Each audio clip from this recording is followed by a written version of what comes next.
Hearty hello to our Nourish and Nurture community.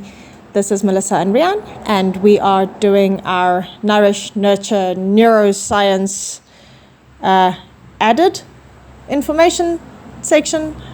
We'll come up with a more catchy name for the next exciting episode. This one is very much based on the sensory perception of this whole Nourish and Nurture process, how we deal with hunger, how we deal with food intake, how we experience ourselves as a biopsychosocial spiritual being in the world. And I know that this is something that impacts all of us, but I don't necessarily have the science behind me so much in the sensory way. But lucky for us, we have an occupational therapist, and this is their jam. So take it away. Good afternoon, everybody.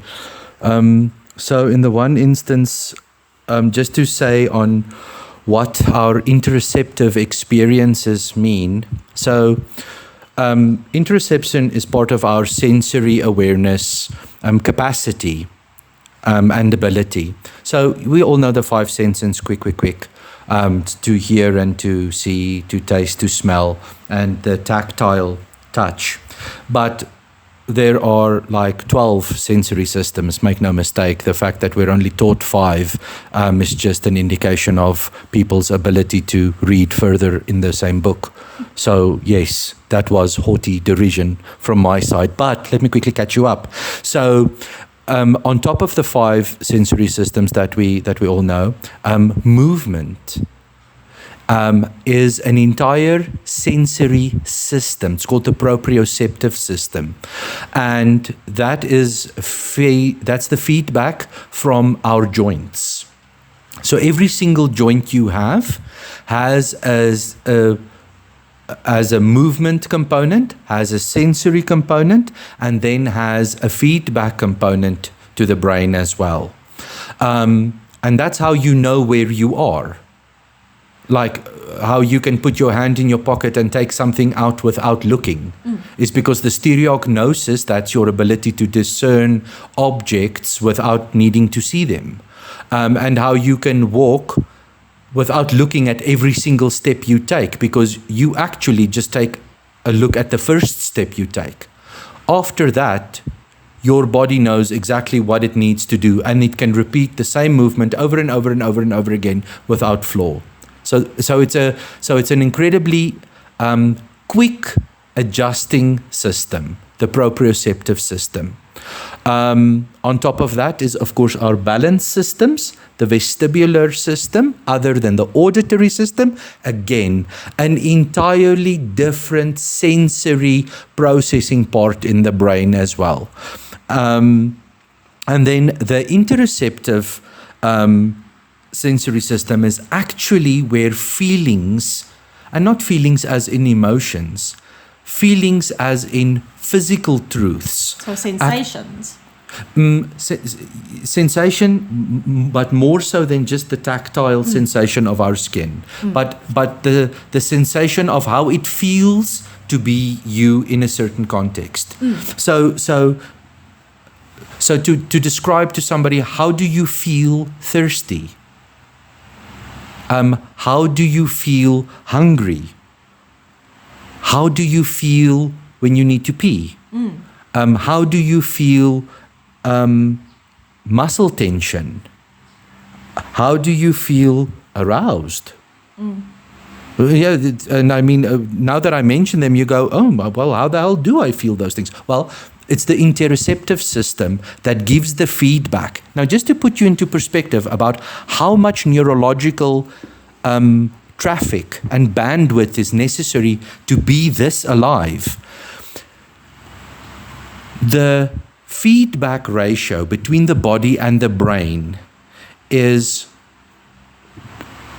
well, double, which means 2 for every 100% of messages that goes from the brain into the body, 200% of messages goes from the body back into the brain. That's a lot. And also to consider this, remember, half of your nervous system is inside your skull, and the other half of your central nervous system is distributed throughout your entire body. So when we approach human experiences like trauma, like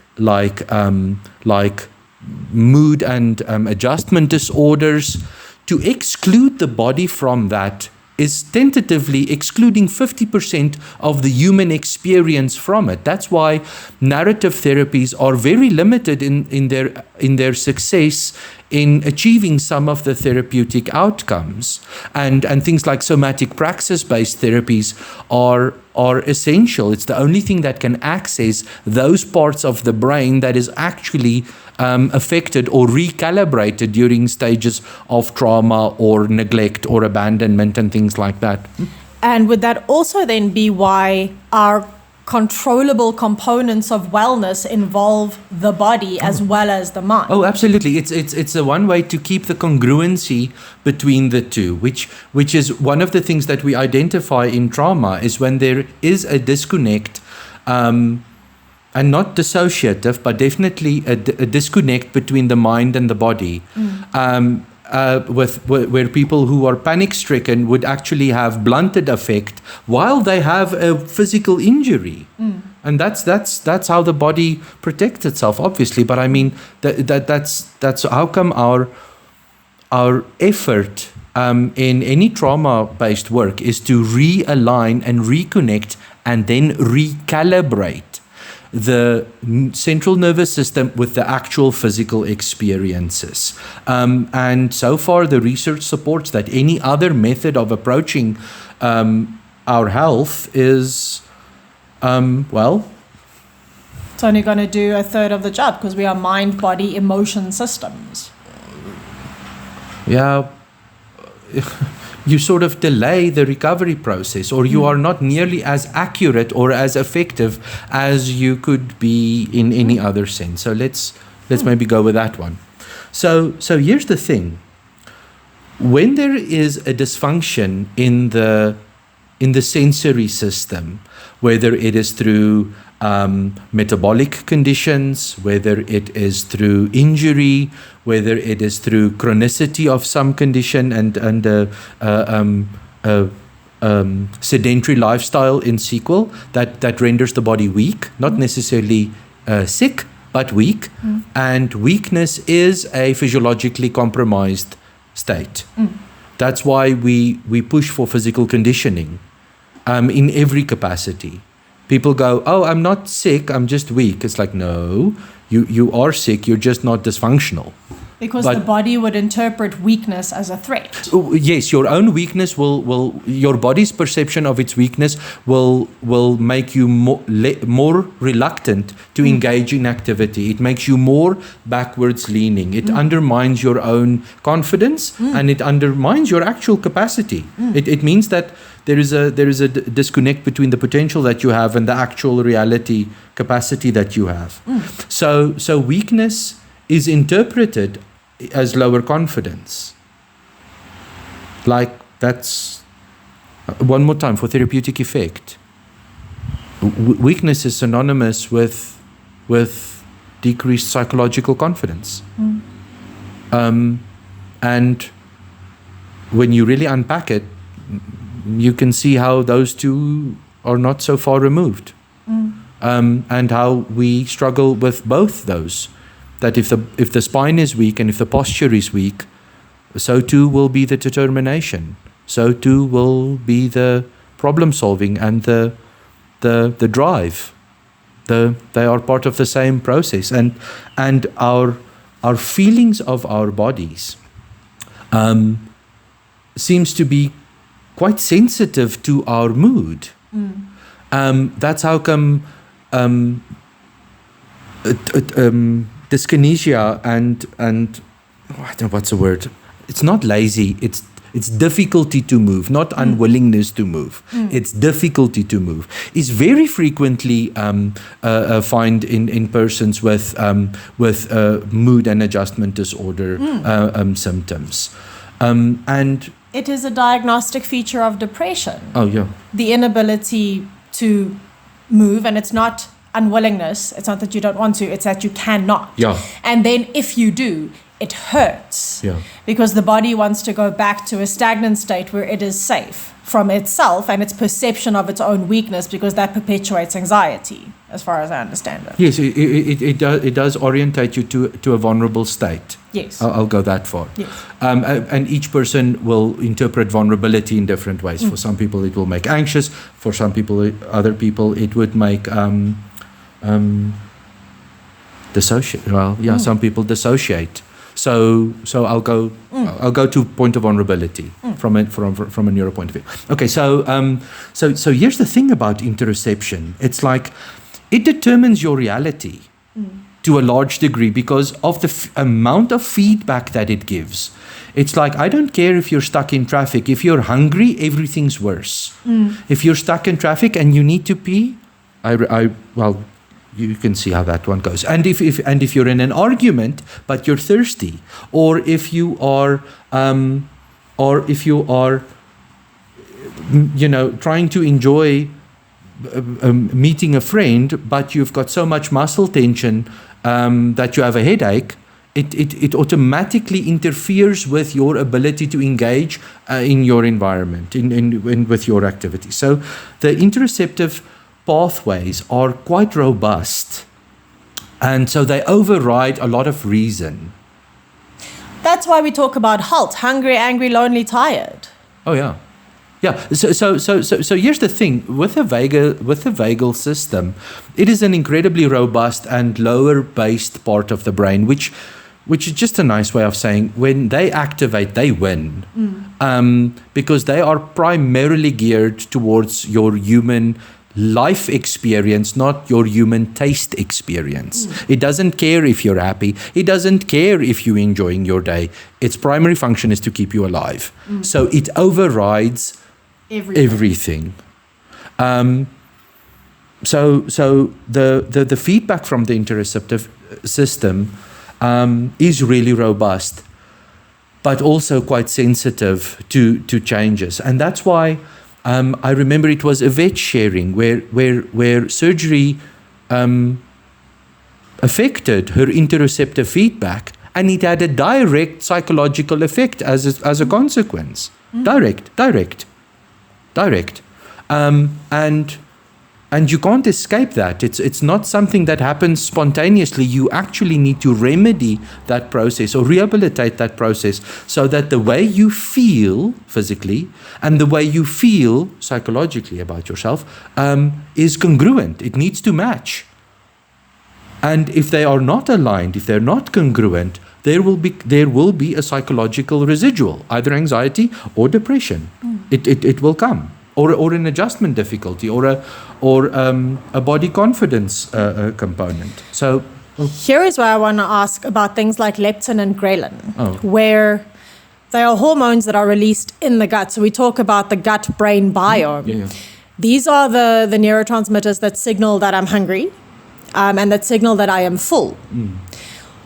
When those feedback loops do not close appropriately, it leads me to overeat because I don't feel that I'm full, or it leads me to always be hungry even though I'm not.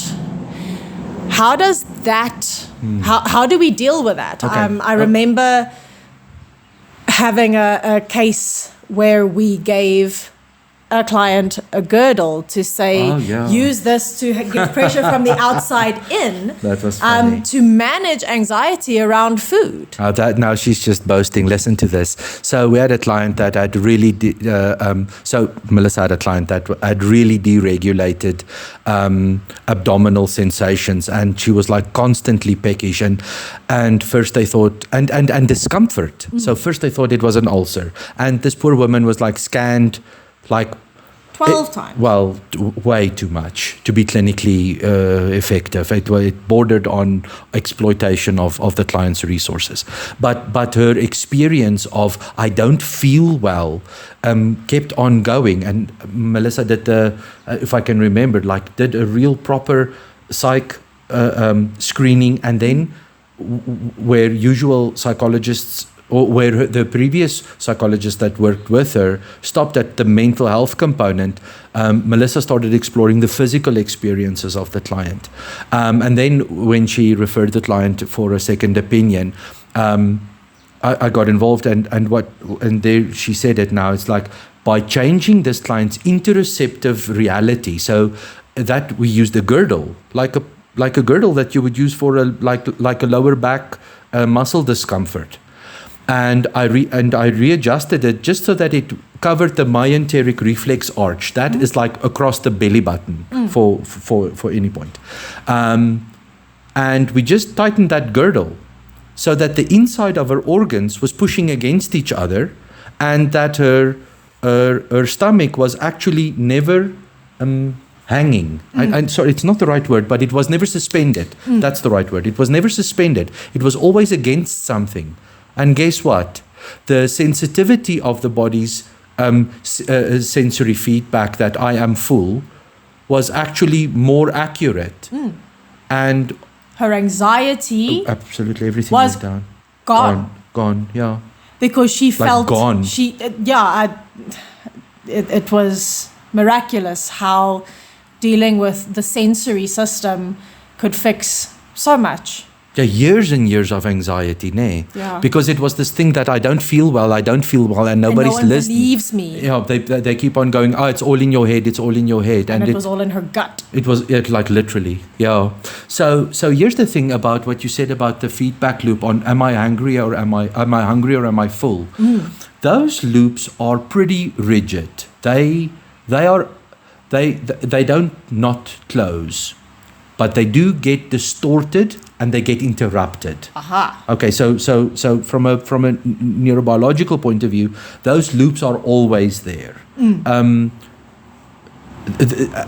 when they're not there, like with an H1 inhibition, like Prader-Willi syndrome or something like that, there would be a lot more chromosomal comorbidities than just the hunger or sated states. Also, certain psychiatric medications inhibit the H1 receptor, which means you don't feel full. Yeah. But we're excluding that from the discussion at the moment. We're not talking about people on certain types of antipsychotics where the weight gain is almost like you expect it. Yeah, it's bound to happen. Yeah. Not only through the inhibition of the feedback system, but also on thyroid functions. Yes. So there's more to this, but we're shooting from a very blank slate at the moment. And maybe this can be the start of a really good dialogue then about what about this, what about this, what about that.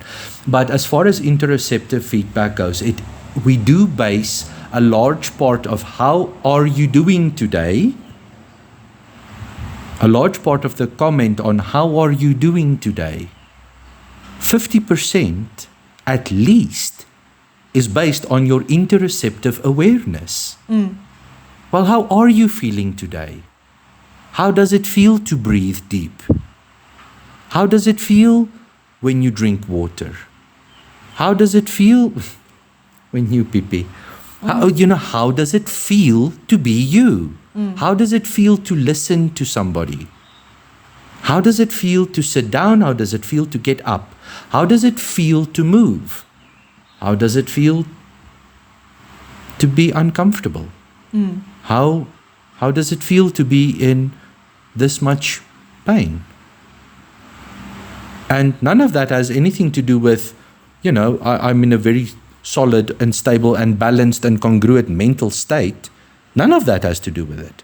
So what's important is the which I maybe should just take the opportunity to acknowledge this about you guys as a group, to take as much care of your physical and neurobiological realities as you are taking about your psychological and your emotional reality. So, good for you.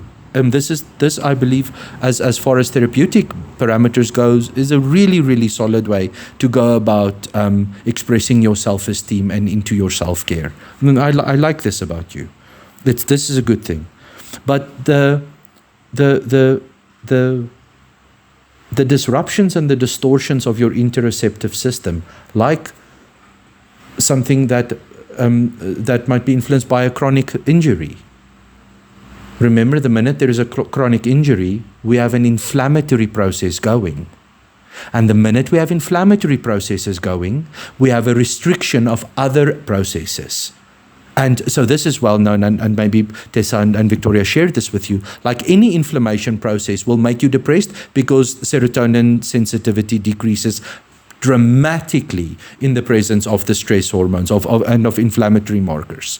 Dramatically. And immediately also. Like you feel crappy the minute you feel hurt.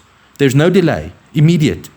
And stress hormones and inflammatory markers, they happen almost simultaneously.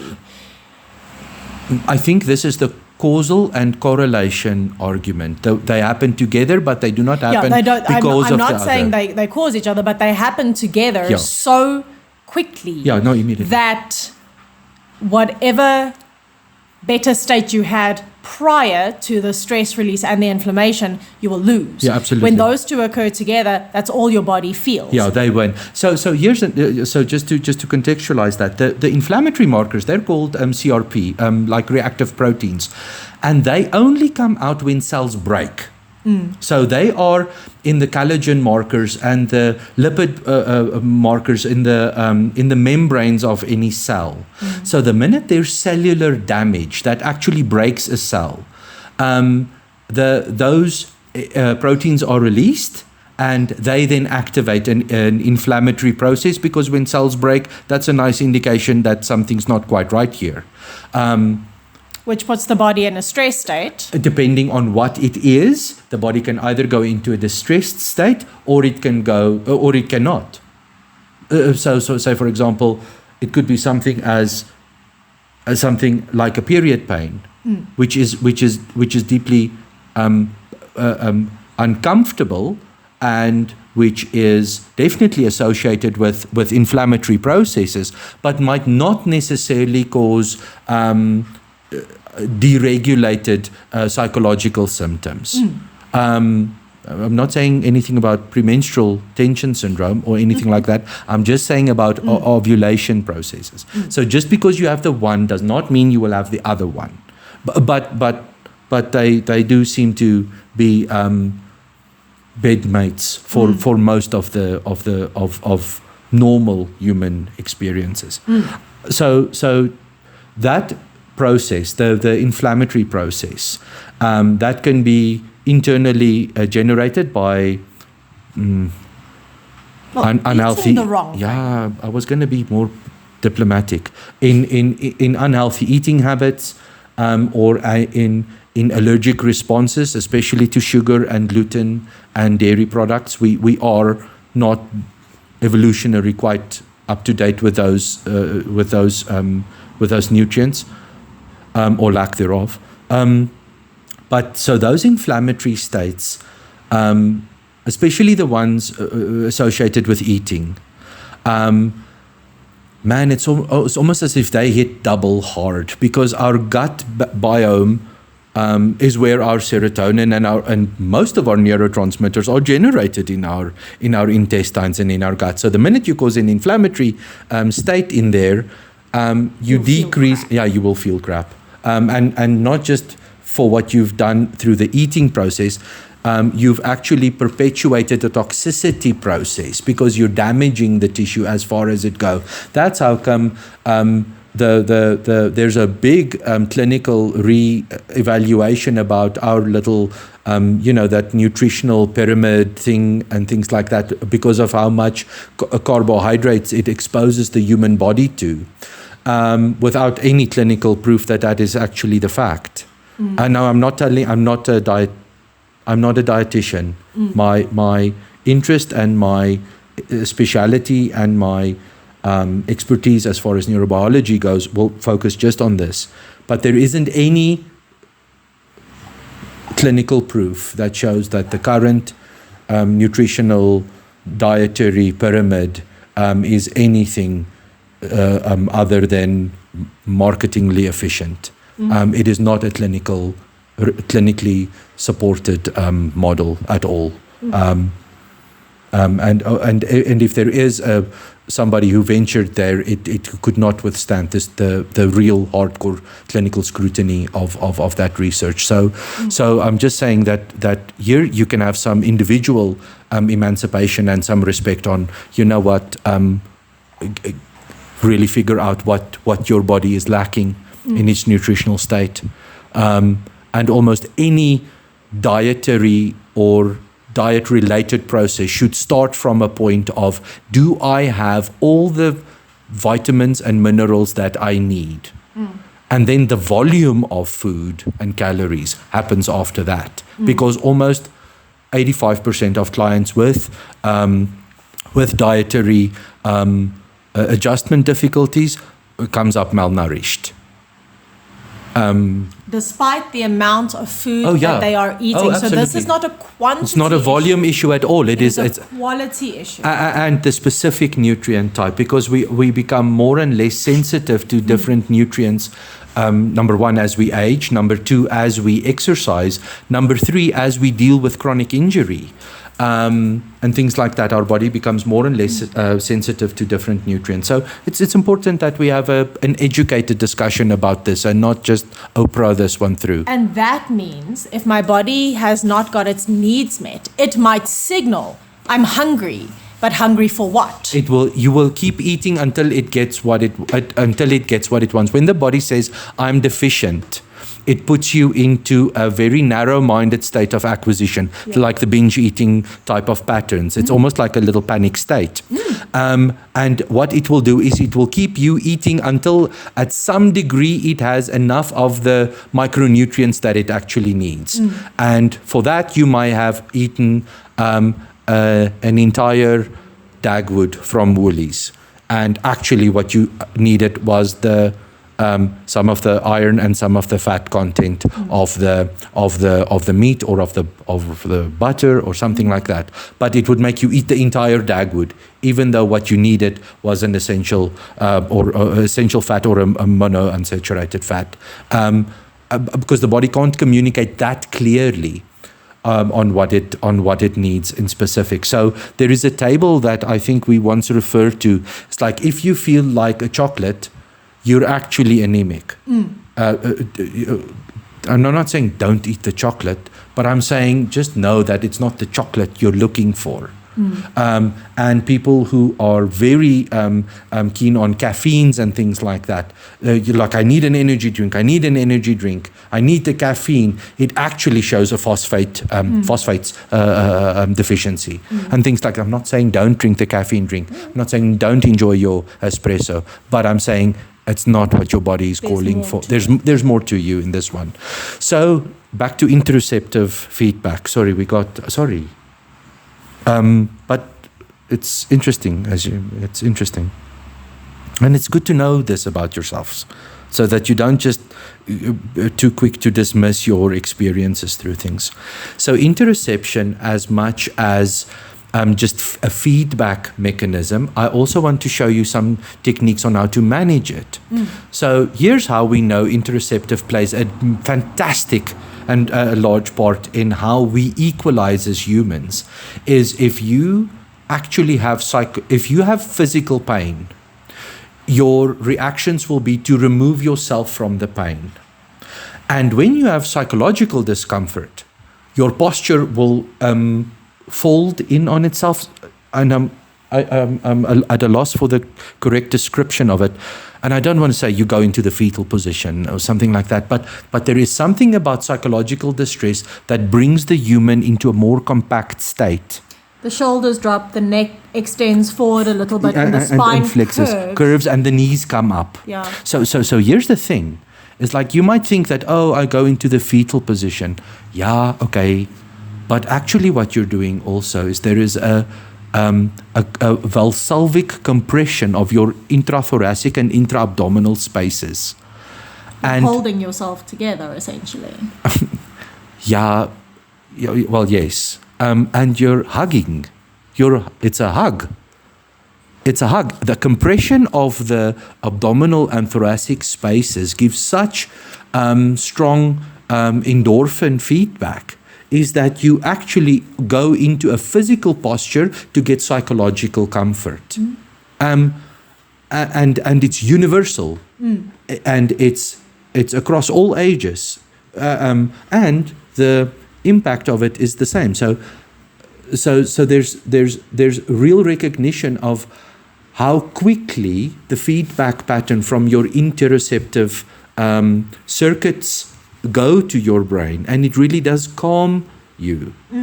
And there are many bioevolutionary theories about how can we go into the crouched and fetal position, to protect vulnerable areas and blah, blah, blah. All of them great stuff. But in the absence of a bear attack, there's no reason to go into the fetal position, and we still do it.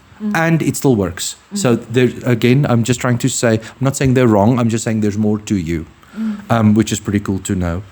I think what I'd like to close off with interoception, and maybe to reiterate as well, it's like more than half of your human experience comes from that, purely because of the feedback frequency from the body to the brain versus the brain to the body. More than half of your human experience is in your body. So when people say, I don't feel nice, it's not in your head. Your body is communicating that it is out of alignment with your mental and your psychological state. And it's not there to punish you, it's trying to show you something. And more often than not, we're not quite as effective as answering the needs from our interoceptive systems. That i.e. that, we'll eat until we're full versus we'll eat to give our body what it needs to be healthy. And I'm not on your case here. I think the frustration of trying to get that balance, it must be incredible. And hats off to you for sticking to your guns and stepping up and trying to get it right for yourself. And I hope this is motivating you as well. Is that you're not wrong. You're just not accurate. You should be eating, but it's what you should be eating at what time and for what reason. And that is not beyond your reach. That's not beyond your reach. You can do this. Your awareness and alertness and commitment to this process is already testimony of how seriously you're taking yourself. So how do we separate an emotional urge to eat from the physical need to eat that is being communicated through our interoceptive system? That would most likely... That would need a body check. It would actually need a body check. And by body check, I mean it's like the minute you feel, shit, I need to quickly eat something, to actually go then and not eat something and put on the kettle. And just while the kettle is boiling and while you're preparing a cup of tea for yourself, to go, okay, what's happening here? How many hours has it been since I've eaten last? And this is not a breakfast, lunch, and dinner type of question. You can have breakfast, lunch, and dinner and still be malnourished. And that's not an indication that, you didn't have breakfast and now you want to binge at lunch. You can have all your meals in a day and still be malnourished. I think there's a reflection or a reality process of doing a body check and saying, well, what is happening with me mentally? Am I able to discern what's happening, what I'm going through? And what just happened? Why am I anxious? What is driving me? And it does take a little bit of discernment for that moment to differentiate between what the body wants, but where does the motivation come from? And actually, for that process, you just need to interrupt the compulsivity, because you really can be physically forced to indulge. whether it's dehydration, whether it's anemia, whether it is low blood sugar, you can be. And then it's an important process also to give your body a time to recalibrate. So if I feel I've got low blood sugar and I don't feel well and I feel a bit faint and stuff like that, is to have a drink, but then sit for 5 minutes and just finish the drink. Allow your body to just recalibrate physiologically.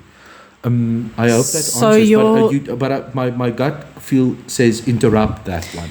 So what you're saying is between the impulse and compulsion of the reward, because I want it and I want it now, that's part of that dopamine reward circuitry that gets hijacked with highly palatable foods. And that's part of the addictive cycle. So what you're saying is the minute there's the compulsion to pause. Yeah, to interrupt. Oh, it sounds like, yeah, well, if I could have, I would have, hey, Sherlock. I'm not being condescending, but my gut feel says, gut feel, it's funny. But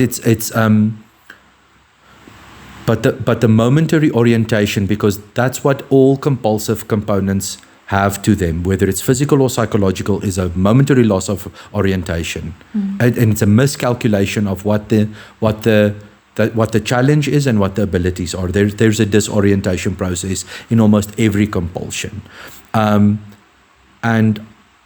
I almost want to say, it's like, I'm not telling you don't do it. I'm telling you interrupt and do it consciously. Do it by putting on the kettle and fetching a cup and to putting in the tea bag. Doing that will allow you to at least reorient to the component of like, you know what, I'm going to have this cup of tea and then decide what I want to do. Or it'll go, you know what, I'm going to have this tea and then another one and then another one. Because I don't feel well, I feel faint or I feel dehydrated or something like that.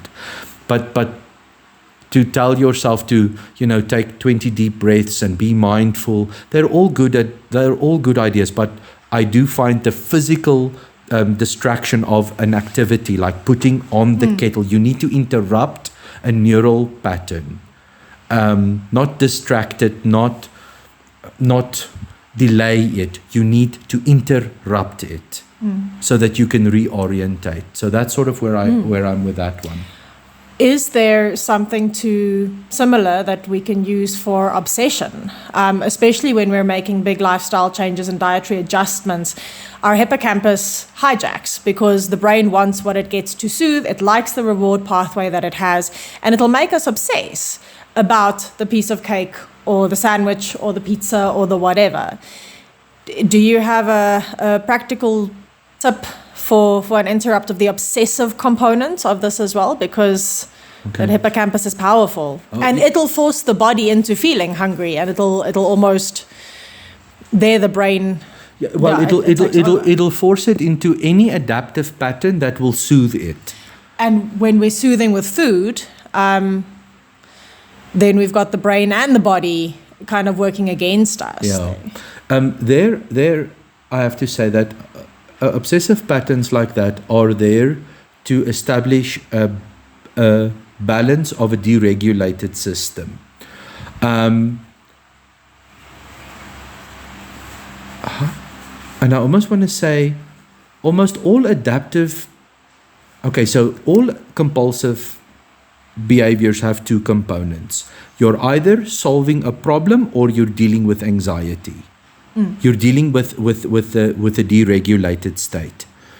And knowing this, that any behavior you will do out of an obsessive or compulsive drive will have these two components. And the problem with obsessive patterns is that they're not effective in solving the problem. They're only effective in managing anxiety. And also probably not all that effectively. It's just that's what gave the first dopamine spike. So I'm going to keep going back to that. We see that in all addiction patterns. That's how come all addictions increase. If one chocky was enough when I was 20, by 30 it'll be 3 chockies, and by 40 it'll be 10. Because I build up tolerance. For it, yeah, of course. So that's how you know the obsessive or the compulsive pattern is there to manage the anxiety of the deregulated state, and not necessarily aimed at solving the problem of the deregulated state, whether it be work stress or relationship stress or depression. Yeah, or an internalized state of stress, like through trauma. So I'm careful not to throw blanket statements out there, but the neurobiology is pretty robust on this. It does show that our behavior does do something. There's always a payoff. There's always a payoff for our behaviors, but it might not be. For most of the cases, it's not at all what we need to improve our standing, to improve our recovery, to improve our rehabilitative goals and outcomes. It's sometimes there just to make the moment tolerable to exist. And that's why I'm treading carefully with the topic, as very straightforward as the neurobiology is. The psychological and emotional experience of being a human is a lot more, not frizzled, what do you call it? Intricate. It's a lot more intricate than that. So I hope it answers the question that compulsive patterns will have 2 lanes, one to manage the anxiety and one to actually solve the problem of feeling unsafe, or of feeling abandoned, or of feeling of feeling exposed, which that's pretty much the same thing. And then the patterns around that to try and just soothe the panic process, rather than actually reach out to somebody. That's so back to body check. When I'm obsessing, figuring out what's going on. Interrupt that pattern. Don't distract it. Don't go, instead of having a chocolate, I'll have a cigarette. Don't substitute. All of those patterns are already part of your existing protocol. We need something new to shift the neural pathway. We need to interrupt that process, because trying to delay it sometimes intensifies the anxiety. Trying to substitute it will just make a different compulsive chain activate. I do believe that interrupting that pattern with an activity. Some people start counting. Some people, take 20 deep breaths, and they all have their place. I'm not dissing anybody's standpoint here, but an interruption to the pattern seems to be the one that has the direct effect on interrupting the damn pattern, not delaying it, not softening it, not quieting it down a little bit, but by actually interrupting it with something into the here and now to reorientate the person and ourselves into coping with that moment. So getting back to body out of head. Absolutely.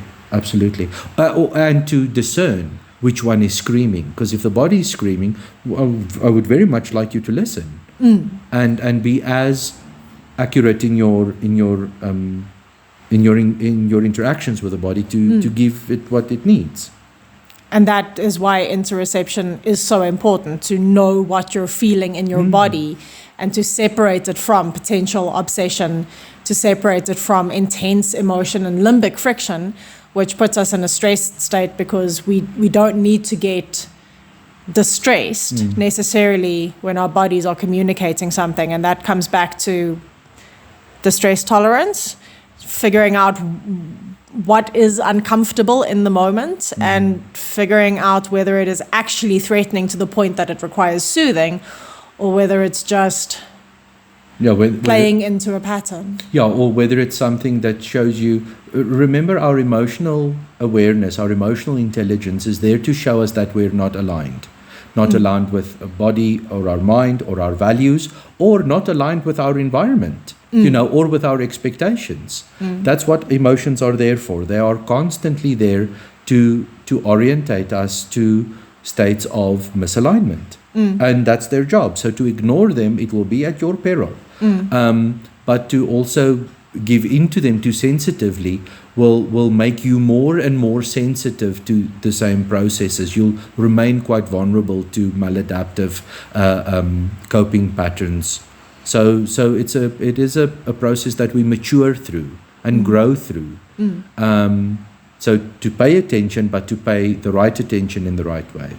And then to make consistent efforts to change that default behavior, that default compulsion, into a more adaptive sequence of behaviors, because the brain learns by doing. Yes, definitely by doing. That's because it takes a lot more brain internalization and integration to commit to an act. Yes. Than it does to a decision, because that's still conceptual. You can make a decision in your head and nothing around you changes. But if you make an action, something changes. Then the conceptual state of the mind is then articulated into the context.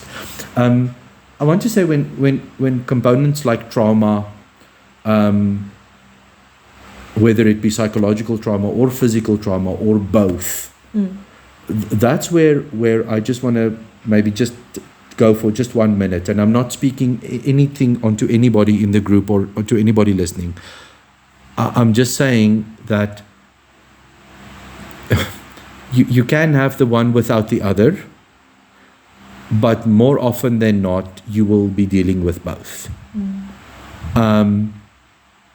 So to ignore the one at the expense of the other is really going to be ineffective and dangerous. And I think a healthy respect or a healthy balance between my physical experiences of trauma and my psychological experiences of trauma, they need to go together, or else the relapse and sensitivity rates are just they're just off the charts. Yeah, that's how come there's some pretty strong critique about addictions processes and things like that focus only on the one side and not on the other, in as much as how much their clients have difficulty in sustaining the goals that were set or achieving the goals that were set. So yeah, maybe that's a discussion for another time maybe, but what I like about the current platform and the current forum in which the health and adjustment and well-being of the group members is at play and is prioritized, is that it is covering both sets of the human experience, which I think is pretty cool. So to wrap this one up, listen to the body. As closely as you can, and the minute there's an overwhelming compulsion to do something, just make a cup of tea. Or have some activity that disrupts that. I think any process of readjustment or realigning and rehabilitation and recovery comes from a fundamental point of respecting what we have going for us. And we have brains that communicate and we have bodies that indicate. And to start from a respectful pattern from there, we can continuously build on strength and strength and strength, and an adjustment from there on. So yeah, thank you for the opportunity to share something that's a personal passion of mine, and then thank you for allowing me to share this space with you. I appreciate that. Have a good day.